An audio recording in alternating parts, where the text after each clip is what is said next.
عملت لبنتي بقى البروجكت الظريف قوي ده، تبقى لعبة ليها يعني، بديل إبرة النفاش. تمام، هنجيب كرتونة وهنفرغها بالطريقة دي، وبعدين هنجيب أي لزق يعني سكوتش تيب ولا أي حاجة بتلزق تكون عريضة شوية، وهنلزق من جنب واحد بس زي ما انتوا شايفين. هنثبت بس السكوتش تيب أو السوليتيب ده من قدام بس.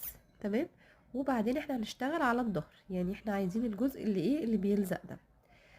وبعدين هنجيب اي قلم قديم عندنا، هناخد القلب بتاعه ده هنطلعه، مش هنحتاجه تاني. هنحط بقى اي خيط صوف عندنا او اي خيط، يعني احنا نقدر يكون تخين شوية يعني عشان يبان. هدخل الخيط كده زي ما انتوا شايفين وهزقه بالقلم من جوه، وخلاص بقى انا مش عايزه الجوه ده تاني خلاص.